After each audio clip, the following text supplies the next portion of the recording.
빈 깡통들, 밥그릇들 이런 것을 내밀면서 막 구걸하는 그런 모습이 지금 2025년도 이 시대에 그 TV를 보면서 제가 얼마나 가슴이 아픈지, 여성들, 특별히 어린 자녀들이 그 빈 깡통을 내밀고 죽 한 그릇을 얻기 위해서 눈물을 흘리면서 사투를 벌이는 거예요.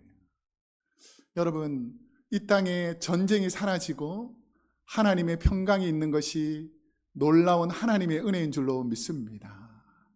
우리는 이렇게 평안하게 살기 때문에 전쟁이 없고 평안하게 사는 것이 그냥 당연한 것처럼 생각할 수 있지만, 어느 날 갑자기 우리 인생에 고난이 닥치고 어느 날 갑자기 큰 위협이 닥쳤을 때에 우리의 힘으로는 그 고난을 이겨낼 수 없는데 하나님이 도와주시면 하나님께서 보호해 주시고 안전하게 만들어 주시는 줄로 믿습니다. 2차 세계대전 당시에 네덜란드 할렘에서 태어난 코리 텐 붐이라는 소녀가 있었습니다. 이 코리의 아버지인 캐스퍼 텐 붐은 시계 수리공으로서 삶을 살면서 평온한 가정, 그리고 주님을 잘 섬기면서 이웃들에게 사랑을 베푸던 그런 가정에서 네덜란드의 평안한 집안에서 살았습니다. 그런데 그 평온한 삶에 갑자기 2차 세계대전이 생겼고 독일군이 네덜란드를 점령하면서 네덜란드에 거주하는 유태인들을 대량 학살하기 시작했습니다. 그러니까 어제까지만 해도 평온하게 함께 지내던 우리 이웃들을 잡아가서 죽인다고 생각하니까 얼마나 기독교인들로서 마음이 아프겠습니까? 그래서 주님의 사랑으로 생각해서 자기 집에다가 작은 방을 하나 만들어서 유태인 가정을 보호해 줬습니다. 그런데 사랑이 있으면 또 어떤 사람도 있을까요? 악한 사람들. 그래서 나치 편에 붙어가지고 이 코리의 가정이 유태인을 숨겨주었다라고 밀고 하는 사람 때문에 이 가족 전체가 수용소에 갇히게 됩니다. 안타까운 일은 1944년 초반기에 이 일을 당했는데 아버지는 감옥에 간 지 열흘 만에 죽어버립니다. 그래서 이제 코리하고 베찌라는 이 자매가 이제 여성들이 머무는 수용소로 옮겨지게 됐습니다. 굶주림과 폭력, 질병으로 악명 높은 라벤스비르크라는 여성 수용소로 이송되었는데 처음에 수용소에 딱 들어가니까 이 방이 배정되는데 가보니까 워낙 지저분하니까 벼룩이 너무 많은 거예요. 벼룩이. 그러니까 이 콜이라는 여인이, 소녀가 하나님 왜 이렇게 우리 인생에 이렇게 어려움을 주십니까? 하나님께 기도하는 중에 왜 하나님께서 이렇게 고난을 주는지를 서서히 깨닫게 되는 순간들이 찾아옵니다. 왜냐하면 벼룩들이 많으니까 관리하는 간수들이 잘 오지 않는 거예요. 한두 번 왔더니 간수들에게 벼룩이 많이 옮으니까 그 방은 잘 오지 않는 거죠. 그러니까 코리와 베찌가 그 감옥에 함께 있는 사람들과 예배를 드리기 시작합니다. 하나님께 예배를 드리면서 하나님께서는 이렇게 시련을 주시는 이유가 있겠구나라는 마음으로 믿음을 그곳에서 이어가게 되죠. 그런데 안타까운 것은 베찌라는 언니가 1944년, 그러니까 2차 대전이 끝마치기 바로 불과 몇 달 남겨두지 않고 1944년 말에 또 감옥에서 죽게 됩니다. 그런데 1945년 1월에 하나님의 은혜로 전산착오로 당신은 풀려나도 됩니다 라고 해서 코리가 풀려나는데 몇 주 지나지 않아서 그 감옥에 있는 그 코리와 같은 여성들을 같은 나이대를 거의 다 죽여버렸다라는 소식을 듣게 됩니다. 그래서 이 코리가 어떻게 생각하냐면 이 전쟁 가운데에서 내가 당연히 죽고 어쩌면 감옥에서 죽어야 될 인생인데 하나님께서 왜 나를 살려주셨을까? 하나님께서 나를 살려주셨을 때는 분명한 사명과 이유가 있을 것이다 라는 것을 깨닫고 나서 2차 세계대전이 끝마친 다음에 자기의 삶을 들여서 온 세계를 돌아다니면서 아무리 고난이 있어도 하나님이 함께 하시면 고난은 지나갑니다 라는 간증으로 사셨다가 1983년 91세의 나이로 캘리포니아에서 생을 마감합니다. 우리도 잘 아시겠지만 전쟁은 엄청난 상처와 피해 그리고 엄청난 어려움을 겪게 만듭니다. 여러분, 이 나라와 이 민족을 위해서 기도할 수 있기를 소망합니다.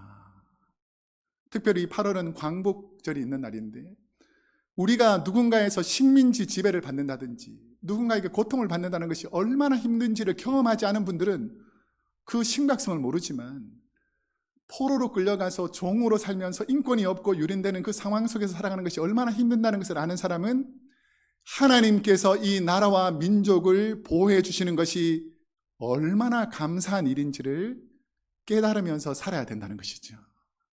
오늘 본문에도 전쟁에 패배하여 바벨론 포로로 살면서 하나님의 은혜로 고국으로 돌아오는 에스라 선지자에 관한 말씀입니다. 에스라는 하나님을 떠나 우상 숭배하던 남유다 백성들이 바벨론으로 끌려옵니다. 이방 땅에 끌려와서 채찍에 맞고 조롱당하고 모든 가족들은 빼앗기고 노동은 착취당하고 병들어 죽어도 보호해주는 사람이 없는 그런 시대에 사는데 그 시대 가운데서 하나님의 말씀을 접하게 됩니다. 근데 하나님의 말씀을 읽다 보니까 예레미야서라는 것이 있는데 에스라가 예레미야서를 보니까 너희가 바벨론 포로로 끌려가지만 하나님께서 너에게 은혜를 주실 것인데 너희가 회개하고 하나님께로 돌아오면 70년이 지나면 다시 예루살렘으로 보내주실 것이다라는 예레미야서의 예언을 읽고 하나님의 말씀을 가르치기 시작합니다. 우리 예레미야서 25장 11절 함께 한번 읽어보겠습니다. 시작. 이 모든 땅이 폐허가 되어 놀랄 일이 될 것이며 이 민족들은 70년 동안 바벨론의 왕을 섬기리라. 에스라는 70년 포로 생활이 끝나고 이제 하나님의 약속대로 이제 예레미야가 예언했던 그 70년이 다 지난 것을 에스라가 깨닫고 하나님의 은혜로 바벨론으로 포로 갔던 그 이스라엘 백성들이 다시 예루살렘으로 돌아오는 일들을 이 에스라 선지자가 하게 됩니다. 그래서 이방 땅에 살던 이스라엘 백성들을 다시 고향으로 이끌어가는 것이죠. 여러분, 고향으로 가는 그 이스라엘 백성들의 마음이 얼마나 기쁘고 감사했겠습니까? 지금 내가 사는 곳은 너무 힘들고 어렵고 종으로 살고 있지만 고향으로 돌아가면 하나님께서 치유하시고 회복하는 은혜가 있다는 것을 알게 되는 것이죠. 여러분은 고향을 생각하면 어떤 마음이 드십니까? 물론 지금은 그렇지 않지만 이전에 내가 있던 그 고향을 생각해 보면 내가 어릴 적에 이런 일이 있었지. 부모님이 있었고 형제들이 있었고 친구들이 있었고 아름다운 환경들을 생각하지 않습니까? 저는 그런 환경은 아니었지만 어릴 적에 보면 고향의 봄이라는 우리 잘 아시는 그 홍남파라는 분이 쓴 작곡한 고향의 봄이라는 노래에 보면 나의 살던 고향은 그 다음에 뭐라고 되는지 아십니까? 꽃피는 산골. 저는 꽃피는 산골은 아니었지만 이 찬양 보면 나의 살던 고향은 꽃피는 산골 복숭아꽃 살구꽃 아기 진달래 울긋불긋 꽃대골 자리인 동네 그 속에서 놀던 때가 그립습니다. 이 그립다라는 의미가 뭐냐면 동경하는 것이죠. 내가 추억한다. 내가 고향을 생각하면 너무 기쁘고 감사하다라는 마음입니다. 남유다 백성들은 바벨론의 나라를 빼앗기고 나서 이스라엘 백성 중에서 1차 포로로 끌려간 사람들은 주로 부모 없이 젊은 자녀들, 유능한 인재들만 1차적으로 바벨론으로 끌고 갔기 때문에 바벨론 인재로 끌려왔던 이 다니엘과 그 세 친구 같은 젊은 사람들은 자기가 원하지 않았음에도 불구하고 가족과 떨어지게 되었고 고향을 떠나야 했기 때문에 그 마음속에 늘 무엇에 대한 그림이 있었냐면 내가 고향으로 돌아가고 싶다라는 마음이 있었죠. 그래서 다니엘은 하루에 3번씩 뜻을 정해서 예루살렘을 향해서 늘 기도하면서 하나님 저를 회복시켜 주십시오. 나도 고향으로 가기를 원합니다 라는 이 기도가 이 다니엘, 예레미야 같은 시대의 사람들이 하나님께 기도했을 때에 하나님의 약속대로 70년이 되었는데 드디어 에스라가 이 이스라엘 백성들을 이끌고 하나님이 원하시는 예루살렘으로 이스라엘 백성들을 이끌어가는 이 과정들이 이 에스라서에 기록되어 있습니다. 바벨론 포로에서 이스라엘로 이스라엘 백성들을 인도한 에스라는 어떤 사람인가? 그럼 이 에스라는 도대체 어떤 사람이기 하나님께서 사용하셨는가? 자, 에스라서 7장 1절과 5절에 보면 바사왕, 이 바사는 바벨론이 멸망한 다음에 페르시아라는 제국이 통치하게 되는데 바사왕 아닥사스다가 왕위에 있을 때에 에스라라 하는 자가 있으니라. 이거는 성경에만 나오는 인물이 아니고 그 바벨론이나 페르시아의 역사 가운데도 동일하게 다 등장하는 인물입니다. 그러니까 이게 상상 속에서 만들어낸 이야기가 아니라 역사에 실존하는 인물들이라는 것이죠. 그 다음 에스라서 7장 5절에 보면 대제사장 아론의 16대 손이라 라고 이 에스라를 소개합니다. 에스라서를 보게 되면 모두 10장으로 되어 있습니다. 10장. 그 10장 중에서 1장부터 6장까지는 BC 538년에서 530년까지 활동했던 페르시아 왕 고레스 초기 2년에서 3년 사이에 실제 역사적인 이야기들을 쭉 기록하고, 그 다음은 BC 522년에서 480년 동안에는 그 다음 통치한 다리오 왕이라는 왕이 6년 동안 통치한 내용들이 나옵니다. 근데 오늘 본문이 시작하는 이 에스라 7장부터 10장까지는 BC 464년에서 424년까지 페르시아의 6대 왕이었던 아닥사스다 1세가 통치한 시대에 있었던 사건을 기록하는데, 그 시대에 세상은 왕들의 이름을 기억하는데 성경은 하나님의 사람들의 이름을 기억하더라는 것이죠. 그 이름이 누구냐면 에스라입니다. 에스라. 혹시 여러분 한 5대 조상 이름 누군지 아십니까? 혹시 여러분 10대 조상 이름이 누구신지 아십니까? 모르잖아요. 근데 오늘 본문에 보면 16대 후손의 이름이 기억되어 있습니다. 누구냐면 대제사장 아론의 16대 후손인데 그 이름이 누구냐면 에스라라는 사람이죠. 그럼 왜 이 에스라를 기억하는가?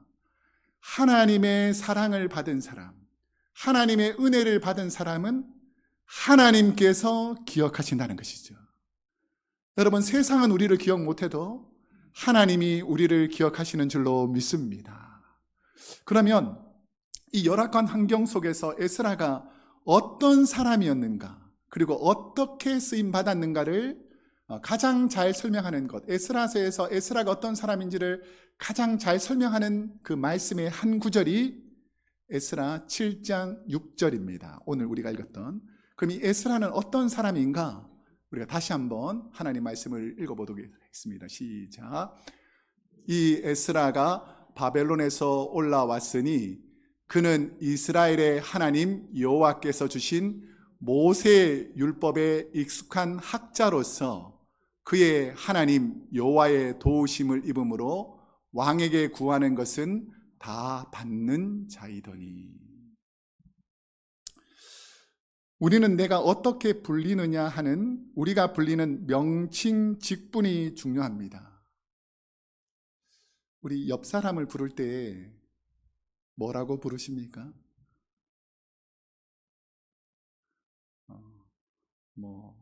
별명을 부를 수도 있고 이름을 부를 수도 있지만 우리 교회 안에서는 주로 무엇을 부르십니까? 직분을 부르잖아요. 직분. 그러니까 직분이 뭐냐면 하나님께서 내게 주신 귀한 직분인 줄로 믿습니다. 그래서 세상에서 어떻게 불리는 것보다 더 중요한 것이 뭐냐면 하나님이 나를 어떻게 부르느냐는 거예요. 예를 들어서 세상에 있는 바벨론 사람들은 에스라를 종이라고 불렀을 것입니다. 근데 하나님께 쓰임받으니까 많은 하나님의 백성들은, 오늘 우리도 에스라를 부를 때 그 다음에 무엇이라고 부르냐면 선지자라고 부르는 것이죠. 그런데 이 에스라 선지자가 하나님께서 주신 이 선지자의 직분만 있었던 것이 아니라 그때 당시에 주위 사람들에게 그가 얻은 직분은 뭐냐면 모세의 율법에 익숙한, 뭐라고 되어 있습니까? 학자로서라고 되어 있죠.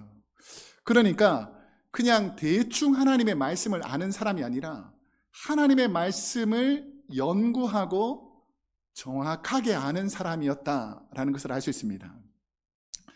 에스라의 삶을 표현한 첫 번째 호칭은 모세의 율법한 학자였는데, 성도인 우리는 에스라처럼 가정을 온전한 바른 믿음으로 진리의 말씀으로 이끌어가야 될 책임이 있다는 거예요. 그러면 하나님의 말씀을 잘하는, 하나님의 말씀에 익숙한 성도가 되어야 된다는 것입니다. 여러분의 가정이 하나님의 가정이 되기를 원하십니까? 아멘 해도 됩니다. 다시 한번. 여러분의 가정이 하나님의 가정이 되기를 원하십니까? 그러려면 하나님 말씀을 바로 알아야 된다는 거예요. 정확하게 알아야 된다는 것입니다.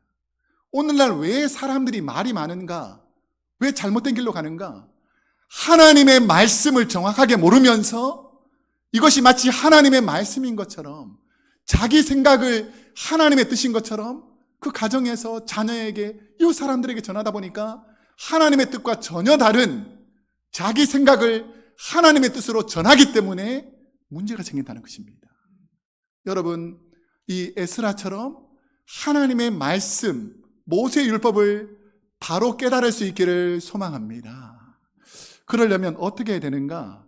성경을 바르게 가르치고 인도를 하려면 성경에 관한 전문성이 있어야 됩니다. 나는 성경에 관해서는 전문가다 할 정도로 성경을 바로 알아야 된다는 것이죠. 그러려면 디모데후서 2장 15절 말씀에 보면 진리의 말씀을 어떻게 하라고요?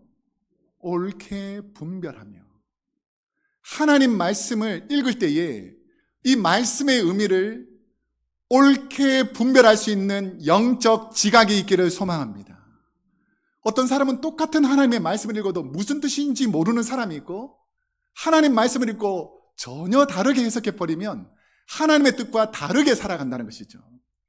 성경 전체의 흐름과 복음의 핵심을 명확히 알기 위해서는 여러분, 성경을 매일매일 묵상하고 읽어 나갈 수 있기를 소망합니다. 성경을 읽지 않은데 어떻게 성경의 하나님의 뜻을 알 수 있겠습니까? 성경을 매일매일 묵상하지 않는데 어떻게 하나님의 그 깊은 뜻을 내가 깨달을 수 있겠습니까? 그러니까 내가 만약에 하나님의 뜻을 알고 성경을 제대로 알려면 오늘부터라도 한 장이라도 좋고 세 장이라도 좋으니까 하나님의 말씀을 읽어서 묵상할 수 있기를 소망합니다. 그 다음에는 혼자서는 안 됩니다. 그렇기 때문에 교회에서 인도하는, 특별히 목회자들, 좋은 신학교에서 하나님의 말씀을 잘 배운 전문성을 가진 목회자들을 통해서 성경 말씀을 체계적으로 배운 다음에 그 말씀대로 살아야 된다는 것이죠. 제가 신앙생활 하면서 보니까 의외로 믿음 생활한 지는 오래됐는데 성경 말씀을 체계적으로 성경 공부를 한 경력이 없는 성도님들이 너무 많은 거예요. 여러분, 우리 교회가 봄, 가을로 성경 공부를 하고 있는데 여러분, 성경 공부를 해야 하나님의 말씀을 바로 알 수 있는 줄로 믿습니다. 나는 혼자 잘할 수 있다. 물론 잘할 수 있죠. 한계가 있습니다. 그렇기 때문에 하나님의 말씀을 옳게 분별하려면 그 말씀을 바로 배운 목회자와 학자들을 통해서 그 말씀을 잘 배우는 훈련들이 필요하다는 것입니다. 자, 그러면 이런 지식으로 배우는 것은 한계가 있습니다. 이렇게 해서는 바로 배울 수가 없는데 성경의 진리를 알려면 지혜와 계시의 성령을 경험해야 합니다. 여러분, 성령 충만함으로 성령이 임하시기를 소망합니다. 성령이 임해야 성령을 통해서 그 성경이 이해되는 것이죠. 에베소서 1장 17절 말씀을 우리 한번 함께 읽어보겠습니다. 시작. 우리 주 예수 그리스도의 하나님, 영광의 아버지께서 지혜와 계시의 영을 너희에게 주사 하나님을 알게 하시고. 절대로 그냥 내 지식으로 하나님이 깨달아지는 것이 아니라 지혜와 계시의 영이 내 안에 역사할 때에 하나님의 말씀이 비로소 깨달아지기 시작한다는 것입니다. 이처럼 지혜와 계시의 영, 성령을 받은 분은 하나님의 말씀을 성령의 열매를 맺으면서 주님의 삶을 인격적으로 받아들이게 되어 있다는 것이죠. 자, 그러면 우리가 하나님의 말씀을 듣는데 어떻게 하나님의 말씀을 받고 깨달아야 되는가? 우리 제임스 패커라는 목사님이 계신데요. 이 목사님이 가지고 있는 가장 큰 장점은 뭐냐면 복잡한 신학적 성경 말씀을 쉽게 풀어준 설교자, 신학자로 잘 알려진 분입니다. 어떤 분은 성경을 복잡하게 깨닫지 못하도록 너무 학문적으로 가르쳐서 성도들이 이해하지 못하는 분도 많은데, 이 목사님의 장점은 성경의 여러 난해한 구절들을 성도들이 깨달을 수 있도록 잘 풀어서 해석해 주신 목사님입니다. 이분이 쓰신 책 중에서 하나님을 아는 지식, Knowing God이라는 책이 있는데요. 목사님은 워낙 어려운 신학적 개념을 성도들에게 쉽게 풀어줌으로 인해서 학문적 깊이와 함께 하나님의 뜻을 이해할 수 있도록 그 말씀을 읽으면서 하나님의 뜻을 알아가는, 이전에는 내가 성경을 읽고는 읽는데 무슨 뜻인지 알 수가 없었는데 하나님의 뜻을 알고 계속해서 성경을 읽다 보니까 내 생각은 사라지고 하나님의 뜻이 자꾸 내 마음속에 들어오더라는 것입니다. 이 목사님을 통해서 한 분이 감동을 받고 쓴 내용이 있습니다. 뭐라고 말하냐면, 하나님이 얼마나 위대하고 나를 얼마나 깊이 아시는 분인지 목사님의 설교를 통해서 깊이 깨닫게 되었습니다. 말씀을 바로 배우고 성경을 읽으니 성경이 무섭지 않고 따뜻해졌습니다 라는 간증을 드렸습니다. 여러분, 하나님의 말씀이 여러분에게 따뜻한 사랑의 말씀으로 다가오기를 소망합니다. 저는 어릴 때에 교회 학교에 가면 선생님들이 많이 계시잖아요. 그 선생님들의 말씀이 사랑으로 전해질 때가 있고 무서움으로 전해질 때가 있었어요. 어릴 적에는 지옥 얘기도 많이 하고 무서운 하나님에 대해서 말을 많이 하니까 하나님은 무서운 분으로 자꾸 인식하고 있었습니다. 그래서 하나님은 두렵다, 하나님은 떨린다. 그래서 하나님을 가까이 하지 못했는데, 하나님의 말씀을 깊이 묵상하고 신학을 깊이 연구해 보니까 하나님은 엄청난 사랑으로 우리를 안아주시는 분이라는 것을 알게 됐어요. 여러분, 하나님을 가까이 해야 우리 인생의 문제들이 해결되는 줄로 믿습니다. 그래서 하나님의 말씀을 읽으려면 하나님이 누구신지를 먼저 알아야 되는데, 하나님을 바로 알려면 성경을 가까이 하고 성령 충만하게 하나님의 말씀을 읽게 되면 하나님이 정말 나를 얼마나 사랑하시고 하나님이 얼마나 나를 도우시는 분이시구나 하는 것을 알게 되는 것입니다. 저는 우리 크로스웨이 교회 성도님들이 하나님의 말씀에 우매한 사람이 아니라, 내 지식과 경험에 갇혀있는 분이 아니라 성령의 계시를 통해서 하나님의 말씀을 진실로 깨달을 수 있기를 주님의 이름으로 축복합니다. 그러면서 에스라 선지자의 모습에 대해서 에스라서 7장 10절에 보면 이분을 이렇게 해석하고 있습니다.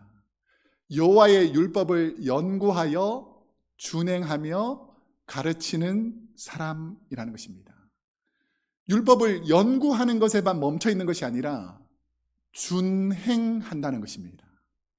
율법대로 사는 사람이라는 것이죠. 내가 살지도 않으면서 가르치는 것이 아니라 율법을 안다면 아는 그대로 살아갈 때에 그 가르침이 연결된다는 것입니다. 오늘날 왜 가르침이 되지 않는가? 나는 하지 않으면서 가르치니까 배우는 사람이 배우지 않더라는 것이죠. 우리는 내가 성경을 얼마나 많이 아는 것도 중요하고 성경을 얼마나 많이 읽느냐도 중요하지만 그보다 더 중요한 것은 내가 말씀대로 사느냐입니다. 내가 한 말씀을 읽더라도 그 말씀대로 살려고 얼마나 노력하느냐라는 것이죠. 여러분, 오늘 우리가 말씀을 들었다면 내가 하나님 말씀대로 오늘부터라도 성경을 읽고 기도하고 성경대로 사시는 우리 성도님들 되시기를 소망합니다. 에스라 선지자의 삶을 대변하는 또 하나의 표현은 6절에 보면 하나님의 도우심을 입은 자라는 것이죠. 내가 아무리 능력이 많고 내가 아무리 지혜가 많고 똑똑해도 하나님이 도와주셔야 하나님의 일을 할 수 있다는 것이죠. 에스라는 하나님이 도와주시는 사람, 하나님의 손길이 함께하는 사람이라고 성경 기록합니다. 하나님의 도우심을 입은 자란 히브리 성경의 의미는 하나님의 도움의 손이 에스라 위에 있었다라는 뜻입니다. 이 말을 다른 말로 바꿔 말하면 인생의 어려운 일을 겪는데 이분은 어려운 순간에 하나님의 손이 함께한다라는 것을 주위 사람들이 깨닫는 거예요. 분명히 이 어려운 일인데 이 어려움을 통과하기 힘들 것 같은데 하나님이 이 사람을 돕는구나라는 것을 하나님이 보여준다는 것이죠. 우리 크로스웨이 교회 모든 성도님들은 하나님이 도와주시는 줄로 믿습니다. 어느 날 이 어린 아들이 시골에서 큰 돌을 이제 옮기려고 했습니다. 그 아버지가 보니까 이 아이가 큰 돌을 들고 막 끙끙거리면서 옮기고 있는 거예요. 그러니까 아버지가 아들에게 이렇게 물어봅니다. 아들아, 내가 동원할 수 있는 모든 힘을 다 동원해 보아라 라고 말하니까 힘이 빠져있던 그 아들이 다시 용기를 내어가지고 자기가 가지고 있는 힘을 다 동원해서 바위를 옮겨보려고 했는데 안 움직이는 거예요. 자, 그러니까 아버지가 다시 그 아들에게 물어봅니다. 내가 사용할 수 있는 모든 힘을 다 사용했느냐? 라고 물어보니까 소년이 실망한 채로 고개를 끄덕이면서 내가 할 수 있는 힘은 다 사용해도 이 바위는 움직이지 않네요 라고 아버지에게 말했습니다. 그러니까 아버지가 아들에게 이렇게 말합니다. 아들아, 아니야. 너는 내가 쓸 수 있는 모든 힘을 다 사용하지 않았어. 넌 아직 이 아빠의 도움을 구하지 않았잖아 라고 말하더라는 예화가 있습니다. 제가 이 글을 읽으면서 뭔가 내 힘으로 뭔가 하려고 할 때는 안 되는 일도 하나님이 도와주시면 되는 줄로 믿습니다. 내 힘으로는 이 돌이 너무 커서 옮겨지지 않을 것 같은 불가능한 일이지만 하나님이 그 돌을 옮기면 아무것도 아니다 라는 것이죠. 혹시 에스라라는 선지자의 이름 뜻이 무엇인지 아십니까? 에스라의 이름 뜻이 여호와께서, 하나님께서 도우시는 사람이라는 뜻입니다. 우리에게도 하루에 여러 개의 장애물을 만나게 될 것입니다. 그 순간에 하나님의 선한 손이 우리를 도와주시면 우리의 고난은 하나님 손에서 사라지는 줄로 믿습니다. 미국에서 이민 생활을 하는 우리에게 인생 전체를 몇 마디 단어로 다 설명할 수는 없지만 여러분은 여러분의 인생을 돌아와 봤을 때 이 이민 생활에서 어떤 삶을 살았다라고 표현할 수 있을 것 같습니까?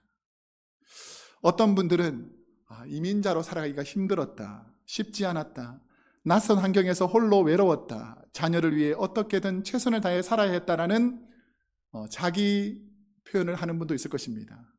그런데 어떤 분은 이 타국에서 이민 생활하면서도 감사하다, 모든 것이 넉넉하다, 좋은 환경이다, 후회는 없다, 감사하다, 좋은 기억으로 충만한 분들도 있을 것입니다. 그런데 성도인 우리에게 이 크로스웨이 교회라는 울타리가 하나님의 도우심인 줄로 믿습니다. 세상에는 힘든 일이 있고 낙심되는 일이 있지만 하나님 전에 들어오면 하나님의 선한 손이 우리를 지키시고 보호해 주신다라는 사실입니다. 우리 오늘 본문 9절 말씀에 보면 이 에스라가 자기 삶에서 이 큰 이스라엘 백성들을 이끌어가는 이 큰 사명을 어떻게 했다라고 설명하냐면 하나님의 선한 손에 도우심을 입어 다섯째 달 초하루에 예루살렘에 이르니라 라고 고백합니다. 누구의 도움으로요? 하나님의 선한 손의 도움으로. 자, 그러면 이게 도대체 무슨 표현인가를 생각해 보면 에스라가 처음 이스라엘 백성들을 페르시아에서 나올 때에는 히브리역으로 1월, 그 태양력으로 3월에서 4월 정도에서 바벨론에서 출발합니다. 자, 그런데 도착한 것이 다섯째 달, 그러니까 히브리 원력으로 다섯째 달은 태양력으로 7월, 8월, 오늘 우리가 겪는 한여름입니다. 한여름. 자, 그럼 페르시아하고 이스라엘이라는 것이 어떤 지역인가를 생각해 보면 지금 중동 지역에서 이란과 이라크를 거쳐가지고 이스라엘까지 가는, 오늘 본문에 보면 거의 3, 4개월 동안 광야의 길을 걸어가야 됩니다. 자, 그러면 사막을 지나가니까 낮에는 어떻겠습니까? 엄청 뜨거운 태양빛을 견뎌야 되고, 밤에는 또 해가 지게 되면 추운 그 사막 기후를 견뎌야 되는데, 하나님께서 한 영혼도 실족하지 않고 한 영혼도 낙오하지 않고 페르시아에서 예루살렘까지 우리가 도착할 수 있었던 것이 무엇인가를 생각해 보니까 하나님의 선한 손이 어려울 때마다 도와주셨다라는 고백의 간증입니다. 우리 인생도 한번 되돌아보면 얼마나 어렵고 힘든 순간이 많았겠습니까? 그런데 하나님의 선한 손이 도와주셨기 때문에 오늘 이 자리에 있는 줄로 믿습니다. 이제 말씀을 맺겠습니다. 우리는 모두 인생에 쓰디신 고단과 염려, 두려움 속에서 살아가게 됩니다. 그런데 그렇게 맹렬히 내리던 소나기도, 여름의 뜨거운 태양빛도 시간이 흐르면 소나기가 개이고 맑은 하늘이 보이듯이, 뜨거운 태양이 지나가고 구름이 우리를 서늘한 바람으로 일으켜주듯이 하나님의 모든 일들은 합력하여 선으로 바꾸어서 우리를 인도해 주시는 줄로 믿습니다. 지금 내 눈앞에 있는 이 현실은 너무 두렵고 어렵고 때로는 낙심이 되지만 선하신 하나님은 선하시고 하나님은 우리를 도우시는 은혜의 하나님임을 기억한다면 우리의 인생길 모든 여정에서 하나님이 도와주시는 줄로 믿습니다. 그 하나님을 신뢰하는 저와 여러분 되시기를 주님의 이름으로 축복합니다. 우리 잠깐 한번 기도할 텐데요, 우리 한번 합심해서 기도할 때에 지금까지 여기까지 인도하신 그 하나님의 은혜를 기억하면서 하나님 감사합니다, 하나님께 영광을 돌립니다. 우리 한번 합심해서 하나님께서 베풀으신 은혜를 가지고 한번 기도하겠습니다. 할렐루야. 사랑과 은혜가 풍성하신 하나님 아버지, 우리가 이 땅을 살아가면서 하나님의 은혜로 여기까지 왔습니다. 우리의 인생을 되돌아보니 하나님의 도우심으로 여기까지 왔습니다.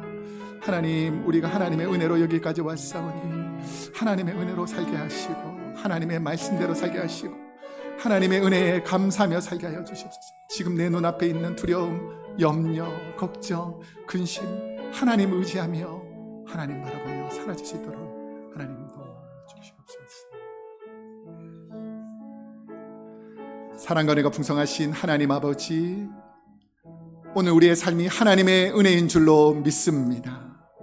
나를 여기까지 인도하신 그 하나님, 고난 속에서도 나를 붙잡아 주신 그 하나님을 바라보며 우리의 남은 생에도 하나님의 은혜 때문에 감사하며 하나님께 영광 돌리며 살아가는 복된 성도로 살게 하여 주옵소서. 예수님의 이름으로 기도드립니다.